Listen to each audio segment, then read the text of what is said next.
Hey guys, good morning. Anthony here. It's Tuesday, November 24th, 2015. I'm posting this quick intro to a video that I downloaded and I want everyone to watch if they can. I know people have some time off during this Thanksgiving week, and the video is about an hour long. In fact, it's a little over an hour long. It's was broadcast on America's Survival TV, and it's the guest is an anti-communist Brazilian writer and philosopher named Olavo de Carvalho.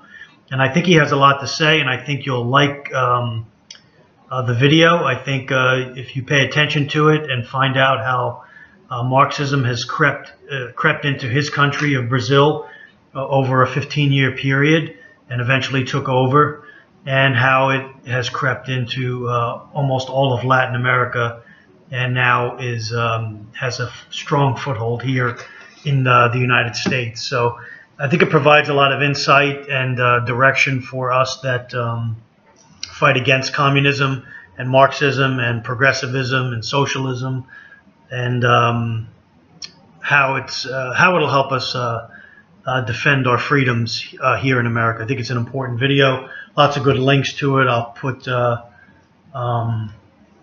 put the links in the description box as well. Okay, guys, thanks. Let me know what you think.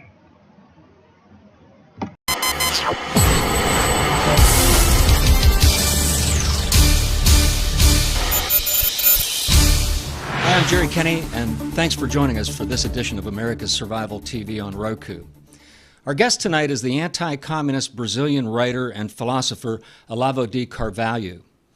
The new book, The USA and the New World Order, features a debate in which Olavo debates one of Russian President Vladimir Putin's key advisors, Alexander Dugin. Olavo is the president of the Inter-American Institute for Philosophy, Government, and Social Thought, and is one of the scheduled speakers at the March 21st Conclave for Democracy to be held at the National Press Club in Washington, D.C. The goal of this event is to organize opposition leaders and political activists from Latin America on behalf of political and economic freedom in the Western Hemisphere. Olavo now lives in the United States, but has written extensively about how his home country of Brazil went Marxist.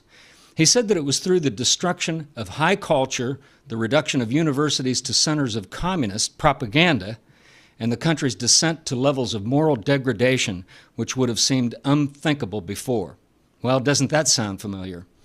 Well, can America be saved? Can the world be saved?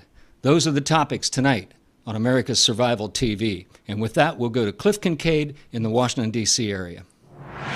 Jerry, thanks a million. We do have a great treat tonight. We're going to be talking with Olavo de Carvalho, the Brazilian philosopher and writer, who can explain not only what's happened to Brazil, which is being led at the current time by Dilma Rousseff, the former communist guerrilla, but can explain the same processes that were at work in Brazil as they affect the United States, not only America under Obama, but so many different countries throughout Latin America. And he's somebody who has a long experience in living under not only Marxism, but debating the proponents of the anti-American left, including, most recently, Professor Alexander Dugin, who is an advisor to Russian President Vladimir Putin. Now, Jerry, in his introduction, mentioned this book. It's not actually out yet, but this is a pre-publication copy of Olavo debating Alexander Dugin on the subject of the New World Order and the USA. Now, the book is not out yet. This is a pre-publication copy, but we'll tell you how you can get information about this very, very interesting debate. We have to understand the competing forces in the world globally. And as a matter of fact, just today we have posted a new column I've written about the role being played by the Roman Catholic Church in world affairs. Now, getting back to Alexander Dugin for a second, faithful viewers of America's Survival TV know that we published last year this book, Back from the Dead, The Return of the Evil Empire. Now, if you look closely at that book, you look right under Putin on his left side there, that is the face of Alexander Dugin. And there is a section in that book on the influence of Dugin. This is somebody who has combined various forces, various elements of totalitarian thought, including certain occult elements from Russia, into this new vision, or we might call it a nightmare for the world that Putin is pursuing. But of course, he's not doing this alone. Putin has a lot of elements and alliances behind him, not to mention one that's been in the news over the last week or so, the regime in Iran. But also, don't forget the international communist or Marxist left, which has been taking power country after country after country in Latin America. We're going to be talking about all of this and how we in the United States can hopefully survive such a fate here. But we're going to get into it in order to understand what has happened to so much of the world.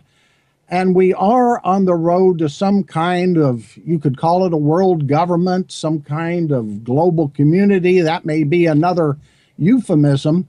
Who is going to dominate this unfolding, developing state of world affairs? We see these various competing units of power: Putin's Russia, the Roman Catholic Church, the international communist left, global Islam. What role will the United States play? Can we, in fact, survive the last 2 years of President Obama? These are all the questions on the agenda tonight as we welcome Olavo de Carvalho, again, president of the Inter-American Institute, veteran anti-communist Brazilian writer and philosopher. Olavo, thanks for coming on the show with us tonight. Thank you for this kind invitation. It's a great pleasure to be with you again. Olavo, I've known you for many years. You've always been a fighter for Western values, for Christian values. It must be so troubling to look at the success that our enemies have had around the world and to see the Roman Catholic Church. I know you're a Catholic. I'm a Catholic. We're very disturbed about the path that Pope Francis has been taking recently, and we can get into that. But explain, if you would, please, what has happened first to your country of Brazil, how you were one of the sort of a voice in the wilderness down there, trying to be the resistance, speaking for the resistance to the Marxist wave, the revolutionaries who have taken power down there. How did it happen to a country like Brazil? All the things started with an organization called the São Paulo Forum. They gave this neutral name on purpose, as Lula say, in order people didn't know what we are talking about inside. They started in 1990. It was an idea from Fidel Castro, Lula, and Lula's friend Frei Beto. They had a meeting in Havana, and they started this organization in 1990, and soon it had more than 100 organization members.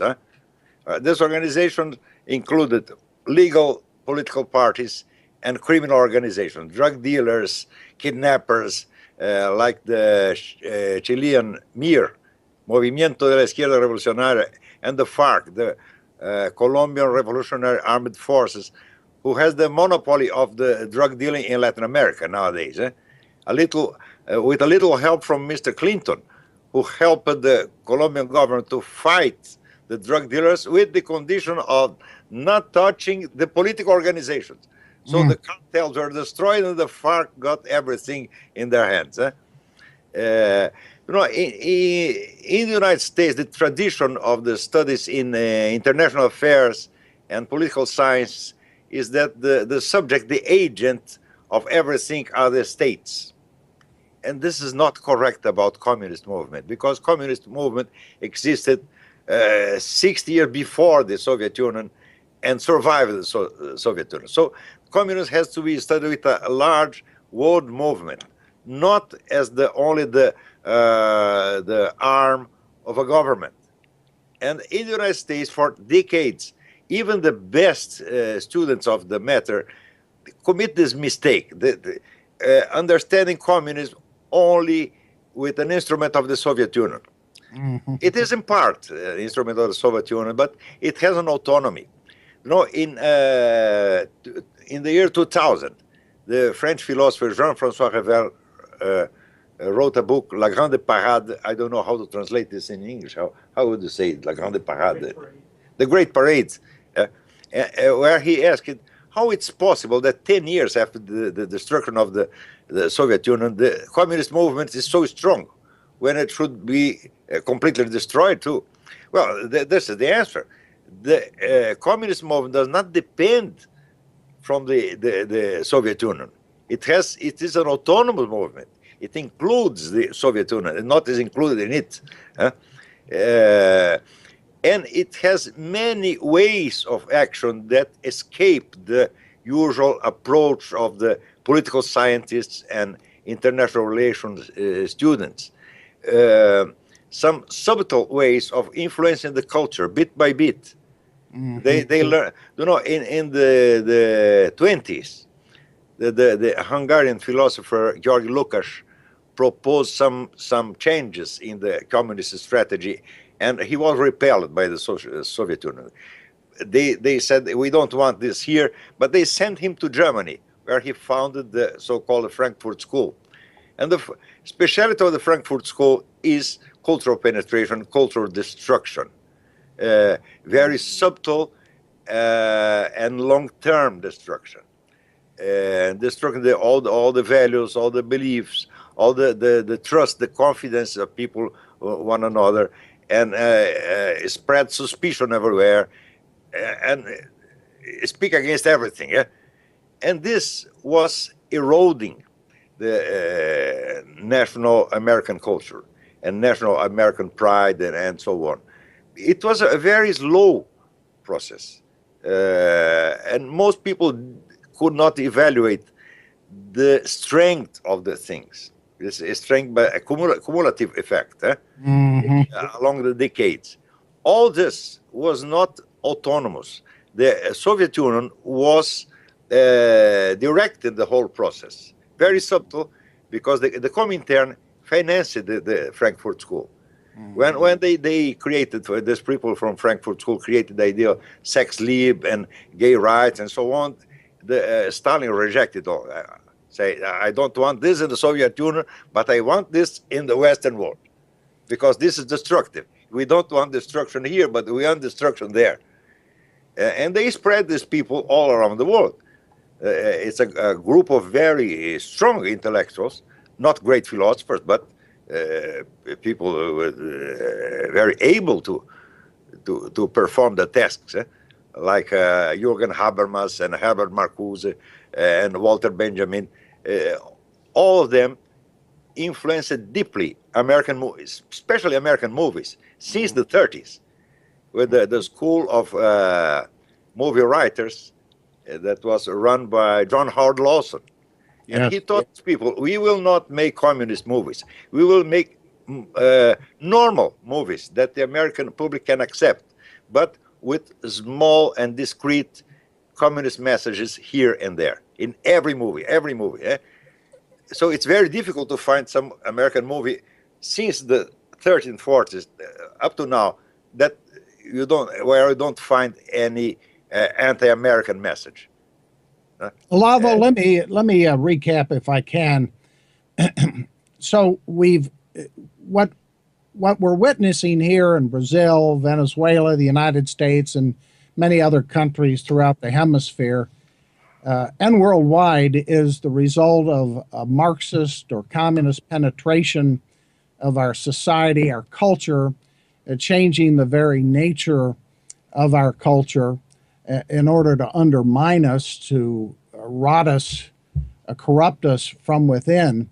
But in 1990, I understand you to be saying this is when the West, the United States, was saying, well, we won the Cold War. The Soviet Union collapsed. And but yet that's the very date, as you put it, when the Sao Paulo Forum, this collection, this coalition of anti-American communist groups even terrorist organizations, began this intensive preparation for what is transpiring. You mentioned Lula, the predecessor, the president of Brazil, before Rousseff, working on this with Castro. They have been so successful to this point. When we look at Latin America, just Latin America, how many countries would you say we have in Latin America today that are not Marxist? Only Chile and Paraguay. Chile and Paraguay. I mean, all the others are either governed by communist parties or under the strong influence of communists. And now, let me get your thoughts. Also in Colombia, but in Colombia, the communists are very strong. Yeah. Not in electoral terms. They have very few votes, but they dominate the media and the judicial system. All the judges, they're bribed, all the judges. Now, I had always looked at Colombia as a success story. Under the former president Uribe, somebody who fought the FARC, the forces, the communist terrorist narcotics group, who fought them back with U.S. help. Yes. And I know the much maligned NSA played a role in helping Colombia at that time find out where the FARC leaders were and go in there and kill them.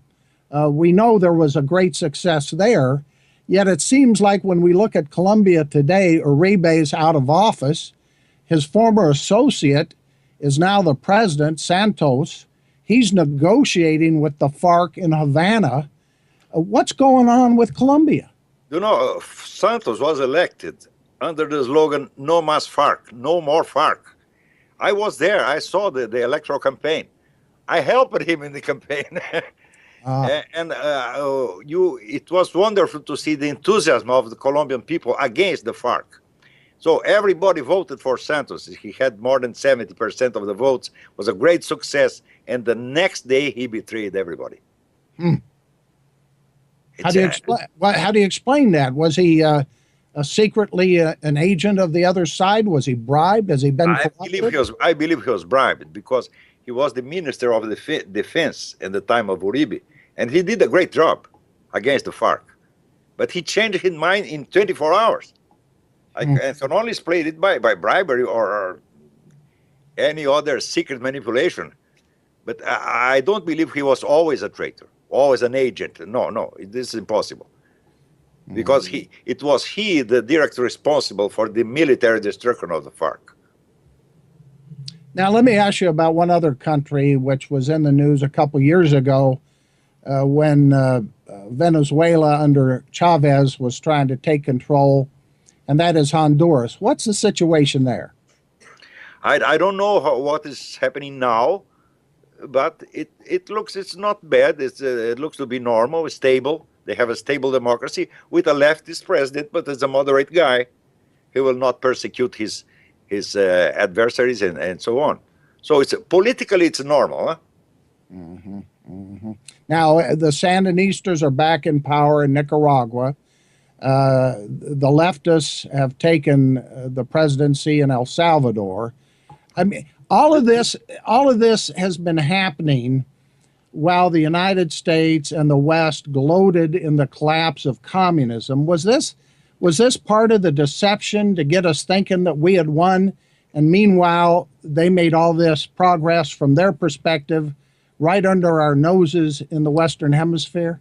Yes, in part it was a deception, but in part it's also a mistake from American politicians and opinion makers, because when they defeated the Soviet Union, but not the communist movement, they thought those things were the same. They are not the same. This is the problem. Yeah, the communist movement created the Soviet Union and survived it. It's very strong in the whole world, and nothing was done against them. It was done against the Soviet Union, and very well done by Ronald Reagan. Huh? But this is not everything. So, as you just observed, in the very year where the Soviet Union was toppled, they were creating the Sao Paulo Forum, And the motto, the slogan was, we will reconquer in Latin America everything that we lost in East Europe. And they did it.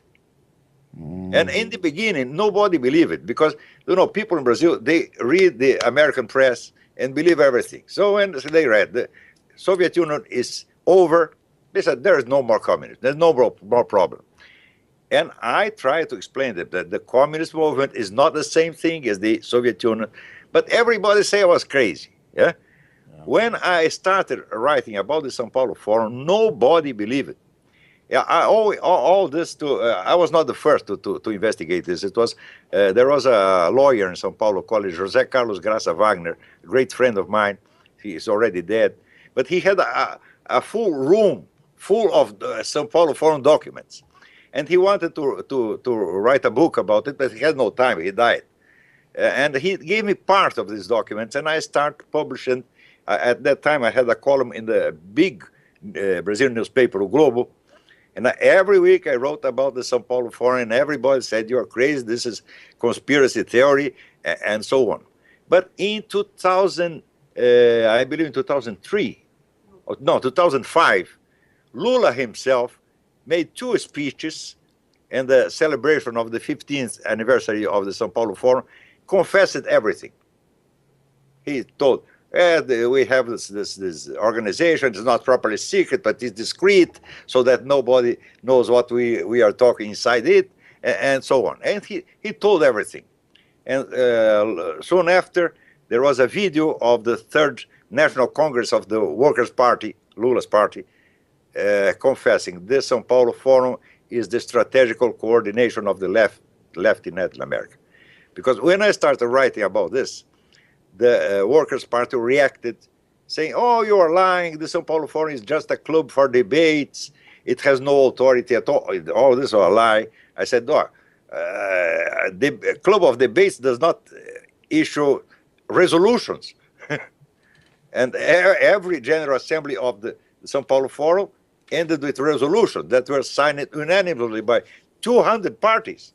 So it was the whole of leftist politics in America that was decided in the São Paulo Forum. And Lula even boasted that we put Hugo Chavez in the power.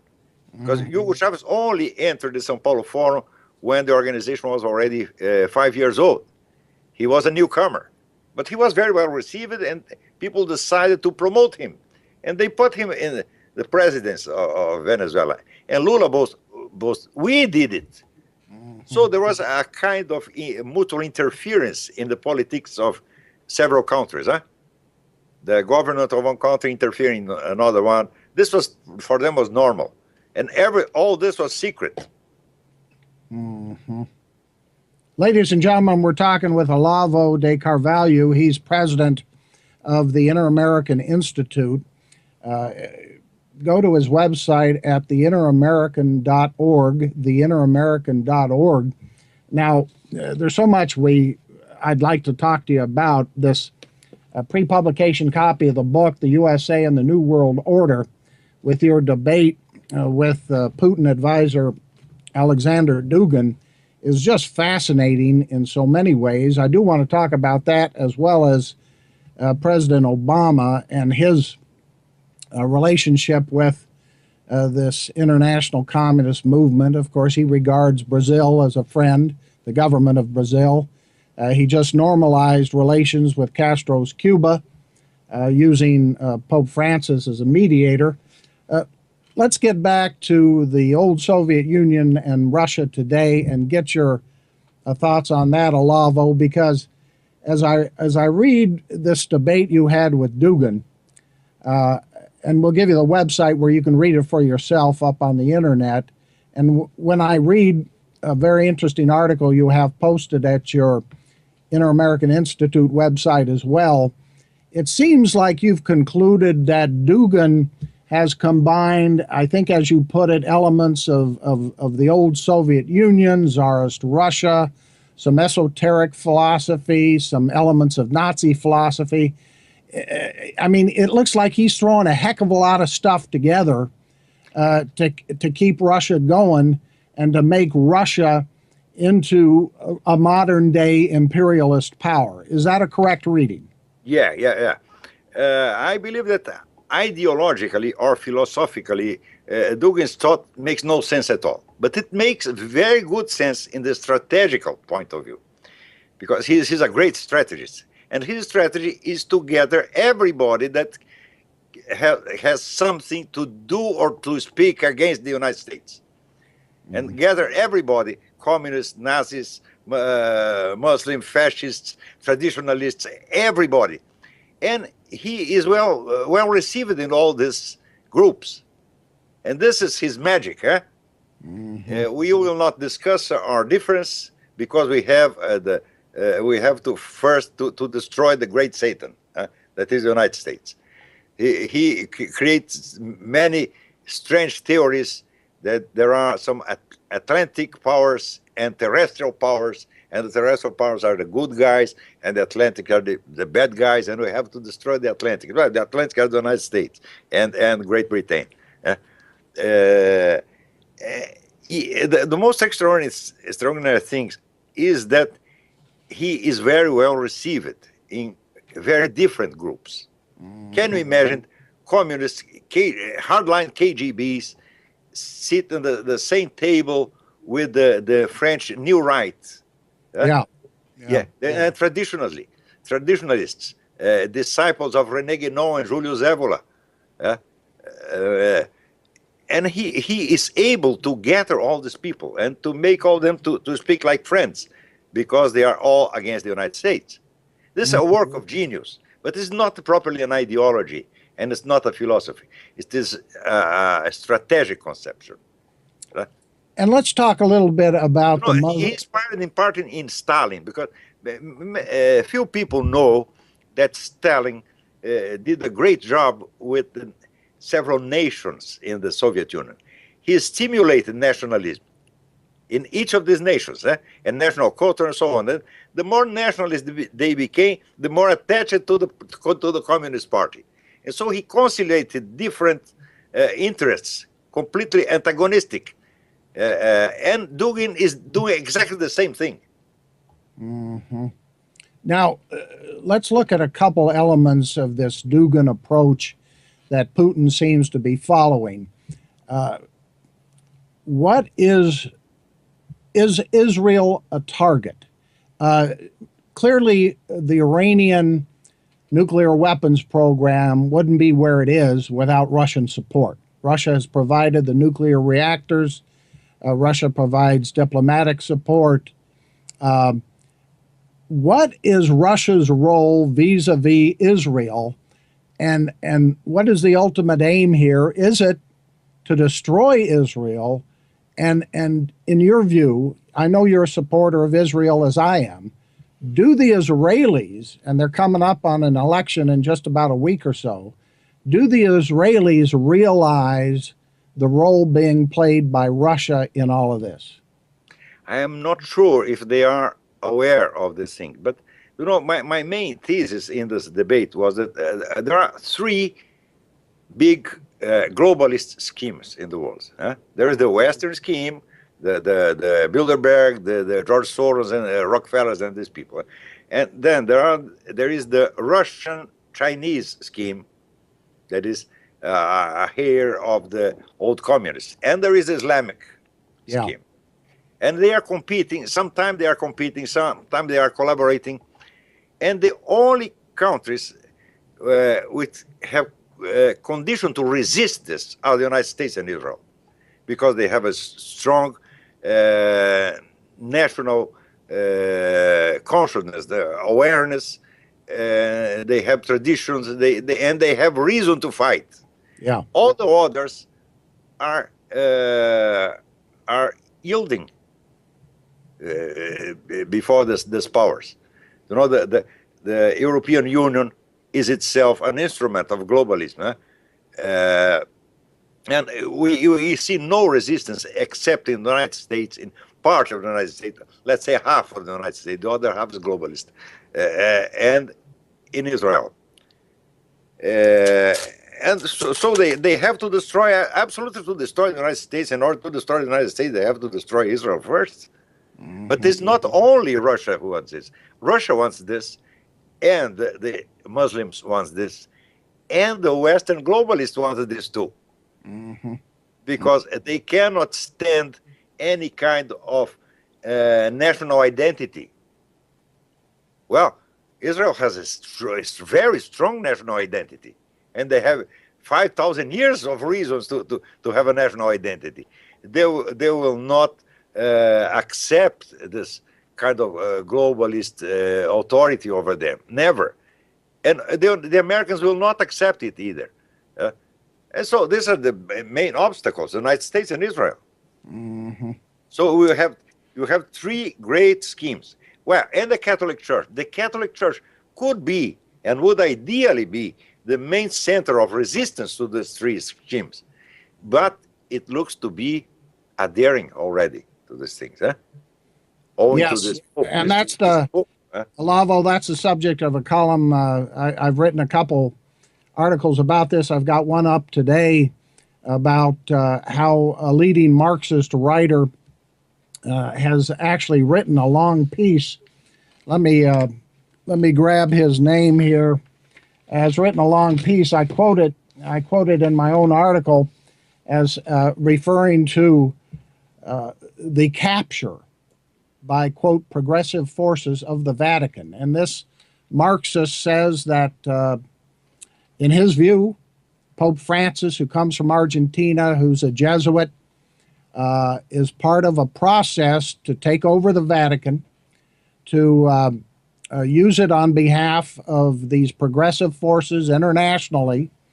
And in other words, the left, the pro-communist, the anti-American left, is really hailing what Francis is doing at the Vatican. So when we look at what the Roman Catholic Church under the control of Pope Francis is doing today, I noticed in your debate with Dugan, that was done back in 2011, it wasn't so clear what road, what way, what path the Roman Catholic Church would take.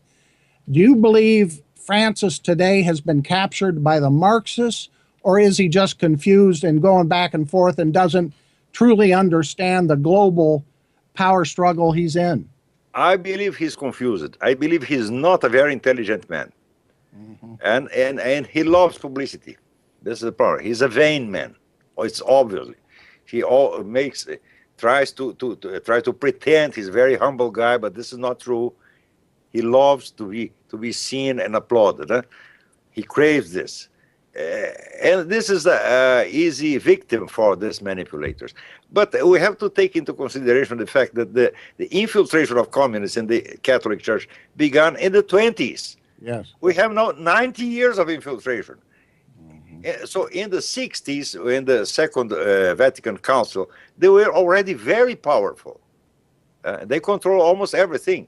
And you know, the last Pope, Benedict XVI, he used to say, "My power stops at that door." He felt surrounded. He felt as a prisoner. I don't believe he renounced it by reasons of health. Yeah. I believe he said, "Well, I cannot do nothing. I'm a prisoner. If I cannot do anything, I'll not stay here." And you know, Malachi Martin. Do you know Malachi Martin? Yes. He wrote a very good book in the time of John Paul II called "The Keys of This Blood." Yes. And he said that the mission of the Catholic Church was to resist this globalist schemes. And John Paul II was very aware of what is happening. He understood the situation. He didn't know what to do, but he understood what happened. This man doesn't understand anything. I believe he's a superficial mind. Well, that could be. Maybe the jury is still out as to his motivation or whether he does have a coherent, thought-out ideology or not. But clearly, when we talk about Barack Obama, at least in my view, we go back to 2008 when my group released documents on the role of a Communist Party operative named Frank Marshall Davis in mentoring Barack Obama as a teenager out in Hawaii. We know Obama has this ideology. He's been, you might say, brainwashed into it. He clearly accepts it. We have a president of the United States 6 years into his term who's been, as we can see in so many areas, fundamentally transforming the United States.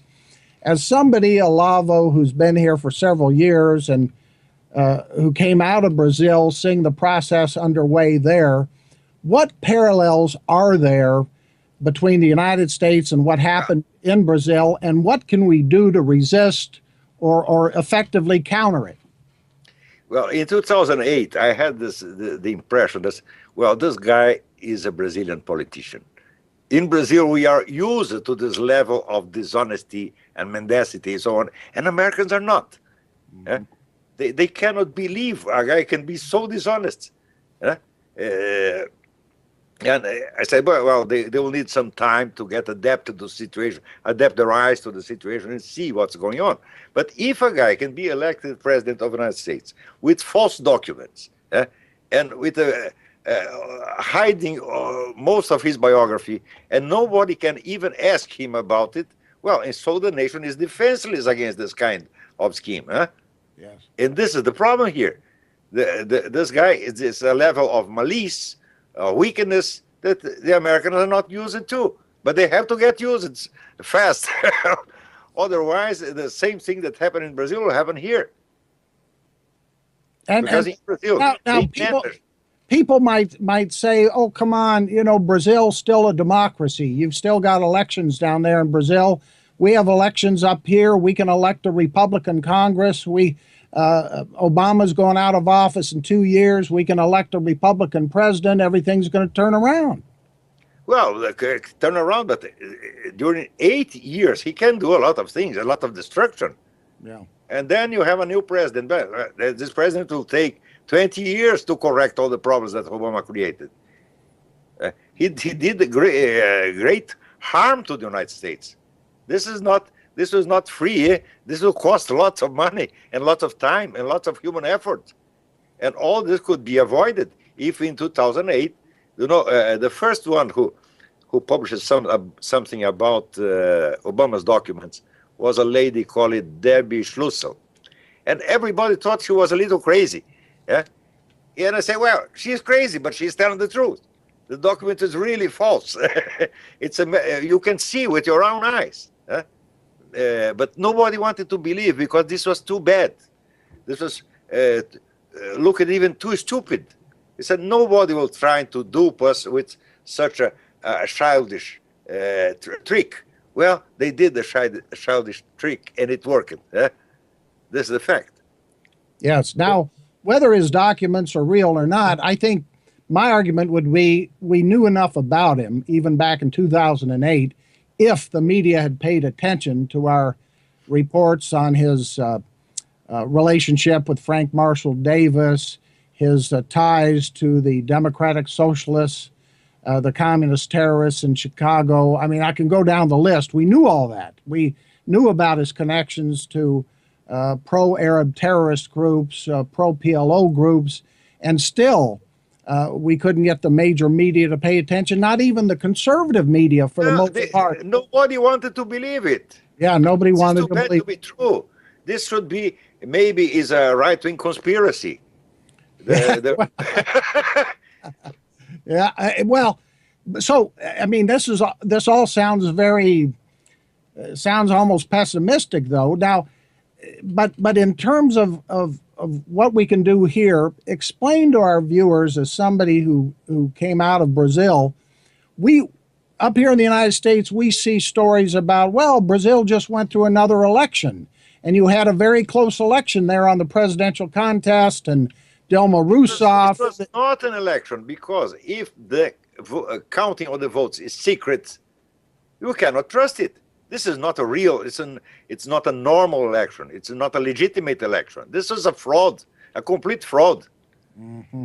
And the guy who was responsible for the counting of the votes as the president of the Electoral Commission, he had been a lawyer for the attorney for the Workers' Party. He worked for the Workers' Party for years. Mm-hmm. And was a protege of the Workers' Party, and he just return the favors he received. So only 23 people follow the vote, the counting of the votes. This is so absurd. This is so obviously a fraud. Let me give out some identification information here. Ladies and gentlemen, we're talking with Olavo de Carvalho, president of the Inter-American Institute. He's a prominent Brazilian writer and philosopher. His website is theinteramerican.org. We've been referring to his debate with Alexander Dugin, the Vladimir Putin advisor. This is a pre-publication copy of the book, but you can go to the website and read the debate for yourself. That website is http://debateolavodugan.blogspot.com. That's debateolavodugan.blogspot.com.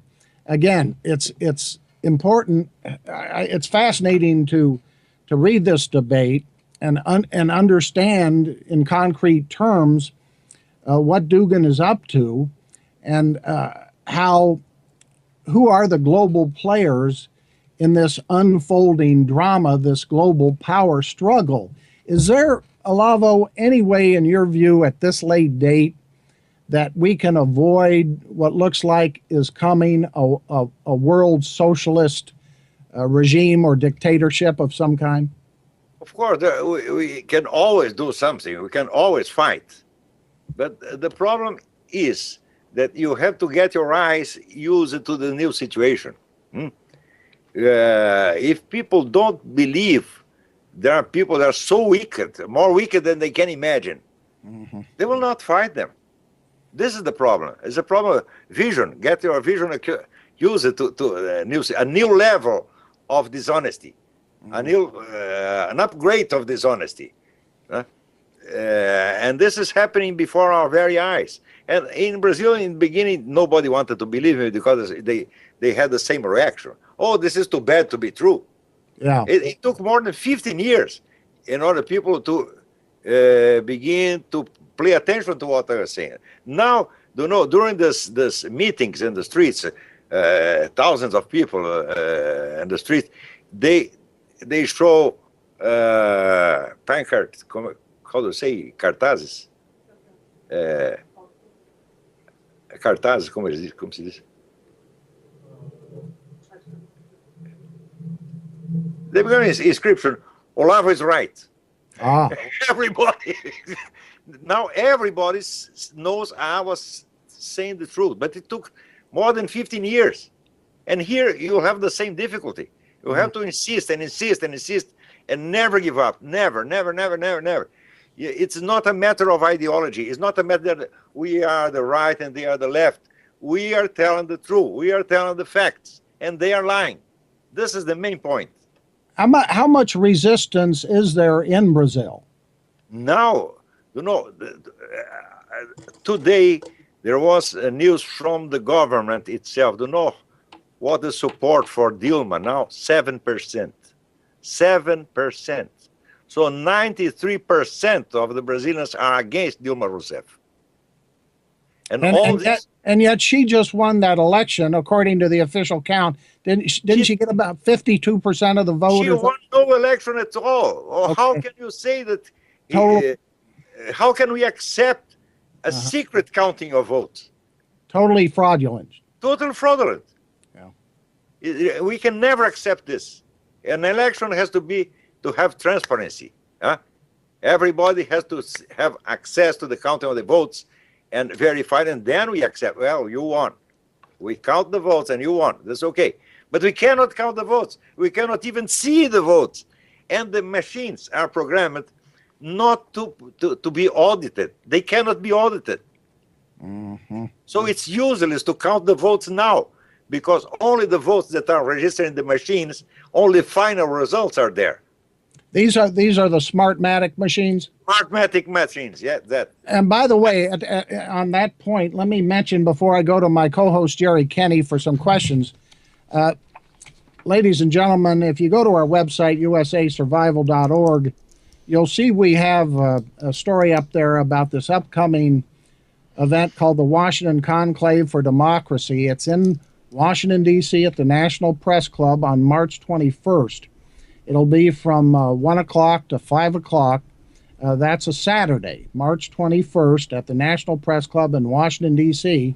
And this coalition is designed to shed light on a lot of what we've been talking about today, what's been happening throughout Latin America. But in particular, there's going to be a speaker who's going to focus on the use of these so-called Smartmatic machines to manipulate or rig vote counts in places like Brazil and Venezuela.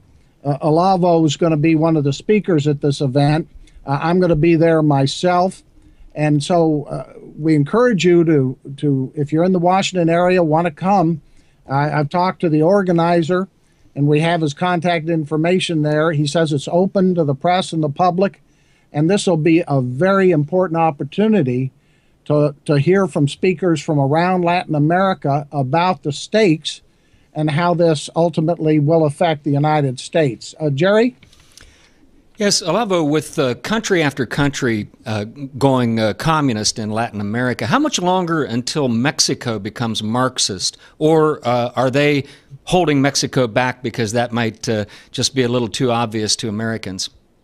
Well, I'm not very well acquainted with this internal situation of Mexico, but I believe that everything is so easy for these people now because there was no resistance. You know, in Brazil, resistance began yesterday, less than 1 year ago. And during many years, nobody wants to believe and nobody wanted to fight. This Lenin used it to say the best way to win is to take from your enemy the will to fight. And nobody had will to fight. And suddenly it exploded everywhere. And now 93% of the Brazilians are against these people. I believe the same thing can happen everywhere. But the problem is most people, they don't want to see how serious the situation is. Because these people, they have been proceeding bit by bit, very, very slowly, very discreetly. Lula himself confessed it. There is his speech was published in the very official page of the Brazilian presidency in 2005, telling everything they were doing, the São Paulo Forum. And even so, people didn't want to believe. You know, in 2000, quando foi a eleição que foi a primeira eleição do Lula? 2002. Most military voted for Lula. Because they believe, no, he's not a communist, he's a good guy, he's a Christian reformer and so on. The same type of things they said about Mao Zedong in the 40s. And now they know what's really happening. The human mind has this tendency not to believe bad news. They don't want to know. Only people who are professionally involved in such studies can follow, can accept certain kind of facts that the normal common citizen cannot accept. But bit by bit they will accept, and they will know what's going on, and they will fight. What do you think about that, Jerry?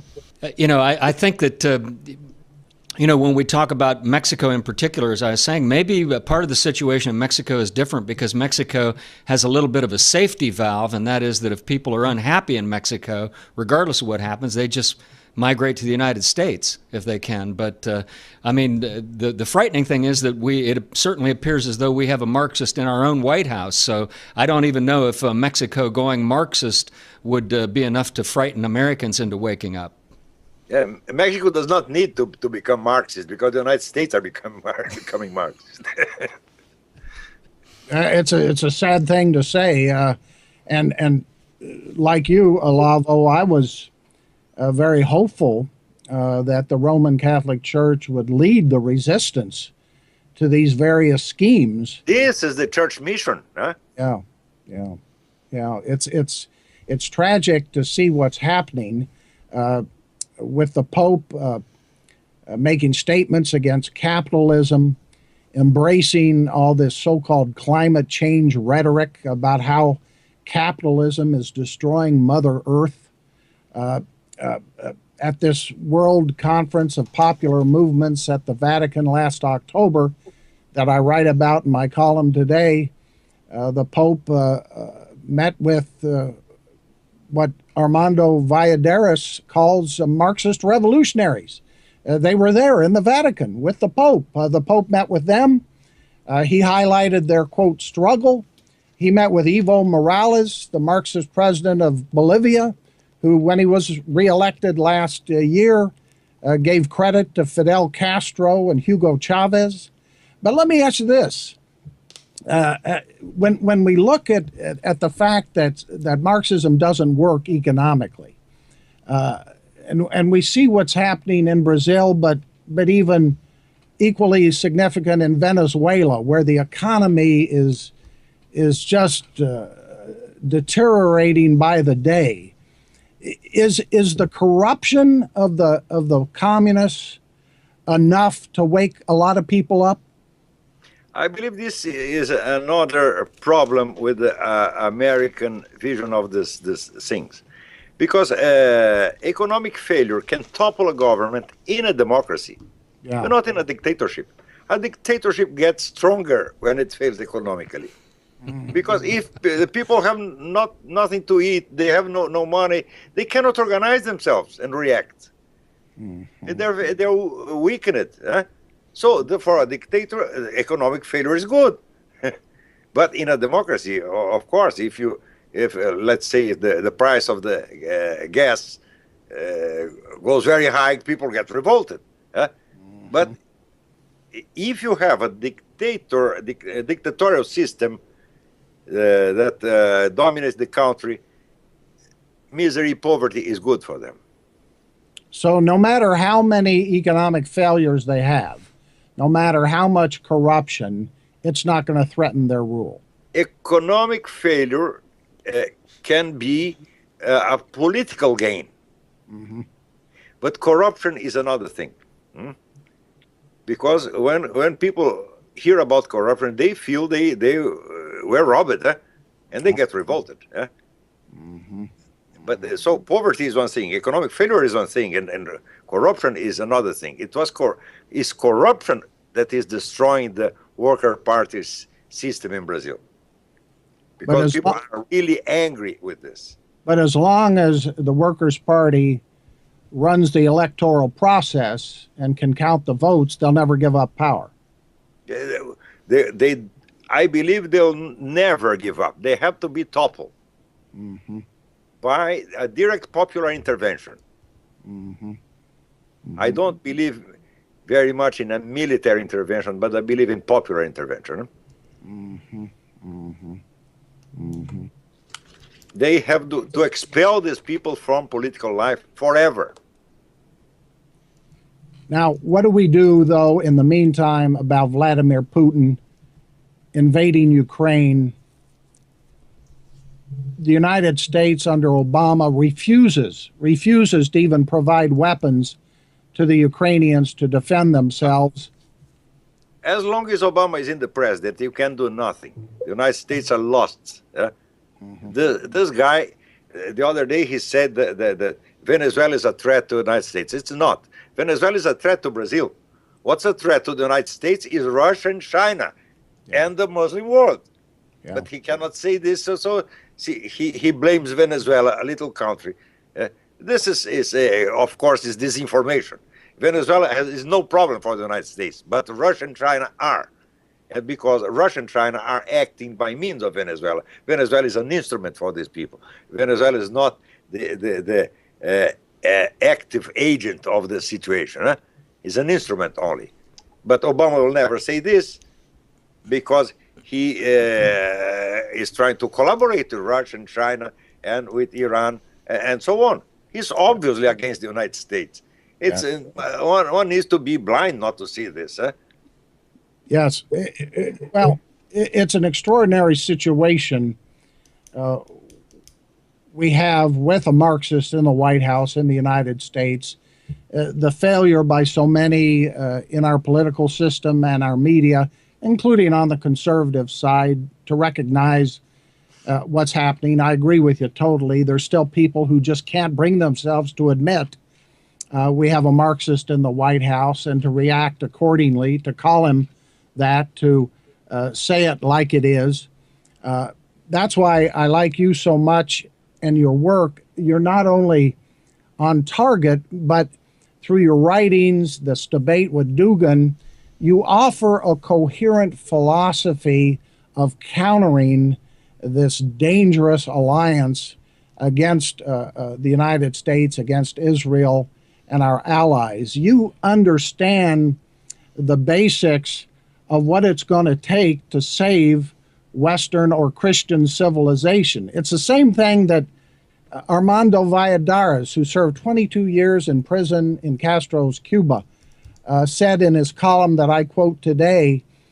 He talks about how he's so disappointed in the Pope who made this deal with Obama and Castro to recognize Cuba. He says this threatens the entire future of Latin America. He puts it the Christian future of the Americas. And isn't it true, I certainly get this from your writings, Olavo, and your debate with Dugan, that in order to save us, to save our country, to save our way of life, it's going to have to take a grounding in a religious approach that we have to talk to us about that, the necessity of a Christian worldview or a Judeo-Christian worldview. All civilizations in the world were based on religion. The story of lay civilization, this is stupidity. There's no lay civilization. Lay civilization is just an interface between Christian America and Muslim America or Communist America. It's only an interface. So this illusion of lay democracy, this is an illusion. Democracy only works if the people is Christian. Your founding fathers knew this. They said this many times. This is a constitution for a Christian people, period. Yes. I don't say that the state has to be Christian. No, there's no need for this. The state has not to meddle, to put his nose into these matters. This is correct, as Jefferson used to say. But the people, the population has to be Christian. They have to have values. They have to have moral law. And so they can direct their own lives without the government interference. Yes. But if you start with this thing like sex lib and gay rights, etc., well, all this is an illusion. You know, there is a book recently published by, I'll show you.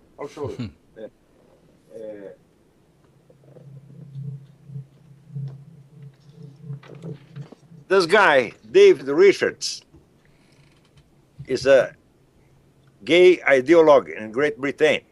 Mm-hmm. And he wrote this book, The Rise of Gay Rights and the Fall of the British Empire. Mm.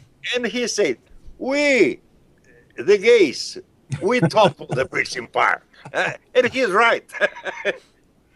Because, you know, in every nation, you have a kind of an elite, an aristocracy or oligarchy. This is a fatality. This exists everywhere. The problem is when the oligarchy goes against the country instead of defending it. Yeah. How do you do this? You persuade them to get egoist, to think of their financial interests and sexual desires before, and to postpone the interests of the nation. Huh? If a guy is very interested in sex pleasure, he'll not be very generous. Huh? Sex pleasure is egoist by nature. And so the more a guy gets obsessed with sexual pleasure, the more he decays. This is not a problem of being heterosexual, homosexual. No? In Brazil, there is a guy who is proposing heterosexual pride. This is stupidity. Heterosexual, homosexual is sexual. And any politics based in sexual desire is crazy and destructive. Anyone. And, you know, Stalin knew it. This is the reason Stalin didn't accept these people for the Frankfurt School in the Soviet Union. He said, you'll go to preach these doctrines in Germany, in the United States, not here. and it's gotten so bad. Marxism. Gotten so bad that, as I wrote about in a recent column, we've got this person, this former Army analyst, Bradley Manning in Leavenworth in prison in the United States. He's the one serving 30, 35 years for espionage for giving classified information to WikiLeaks. This guy, he's obviously a troubled young man, is now in the process of going from Bradley Manning to Chelsea Manning, becoming a transgendered. And we're at this point in the United States, you probably read this, Olavo, that the U.S. Army, our Army, is providing at taxpayer expense hormone treatments so he can become a woman. I mean, this is the kind of thing that's happened. And I appreciate your point so much that in order to reassert or to recapture our culture, we have to be morally upstanding, upright people. And they are literally rotting us out from within. Yeah, they are duping us. Groucho Marx used to say, will you believe me or your own eyes? And these people are doing this with us because they dress a man as a woman, and we have to accept she's a woman. But I'm seeing she's not.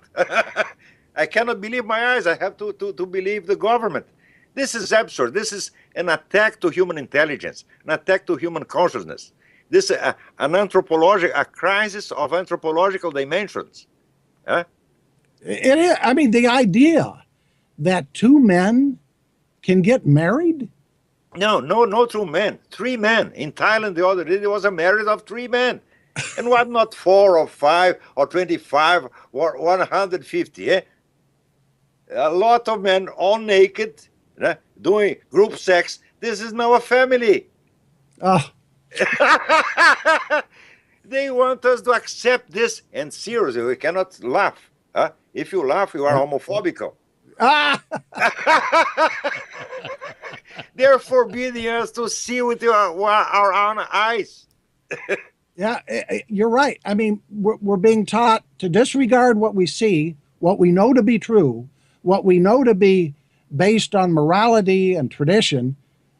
We're being taught, ignore all that and just accept it, go along with it.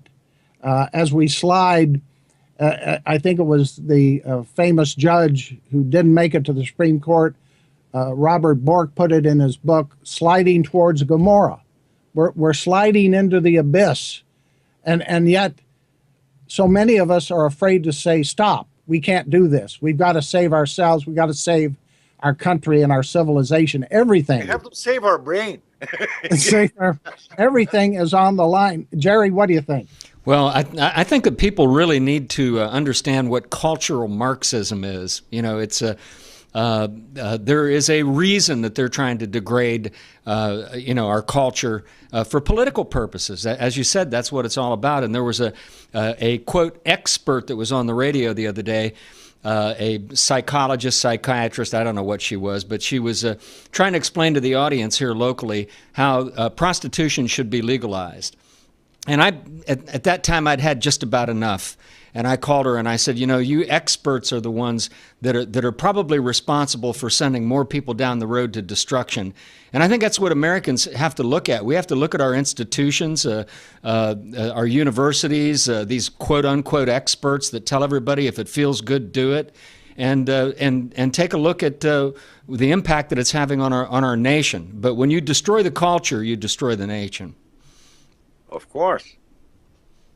Well, and I think Olavo is so on target in so many ways that not only do we have to recognize the truth of what we see and recognize the depravity and the slide towards Sodom and Gomorrah right in front of our eyes, but understand, as he so eloquently puts it in his writings and on his website, that this is part of a long-term process of based on the communist movement that is now racing, competing with these other global power centers for ultimate control of the world. Olavo, you've given us a lot of time tonight, and I want to thank you for that. Our guest has been Olavo de Carvalho, president of the Inter-American Institute. We've given out your website, theinteramerican.org. I've mentioned the upcoming conference in D.C., Conclave for Democracy, March 21st at the National Press Club. Is there anything else, Olavo, you'd like to add in conclusion? No, I'm very happy to talk with you again. It was a great honor for me. I don't know. I love your work. I'm always reading your articles, and I love them. And I know that America needs more guys like you. Well, we thank you for that. We're trying our best, Jerry and I, to get this Roku TV, internet streaming TV, that we're doing now. We're also going to post this show on YouTube, but we do it on Roku. And because of Jerry's efforts, we started this show almost 2 years ago, and we're in, at last count, over 70 countries around the world. We've gotten to some of our videos a great response from countries like Brazil, who say, hey, what's happening in America has happened to us. So we hope to bring people together through this new medium, if you will, and exposing people to your writings. Again, theinteramerican.org is your website. I hope to see you on the 21st in D.C. Olavo, thanks a million for spending this time with us. Thank you, Cliff. Thank you, Jerry Kenny. God bless you. Thank you. Jerry? And that's our show for tonight. Don't forget to log on to our website, which is usasurvival.org. Those of you who are new to the program, Cliff has some real stem winders of articles. And we appreciate you tuning in. We'll be back again next Wednesday night at 9 o'clock Eastern here on America's Survival TV on Roku. Thanks for watching.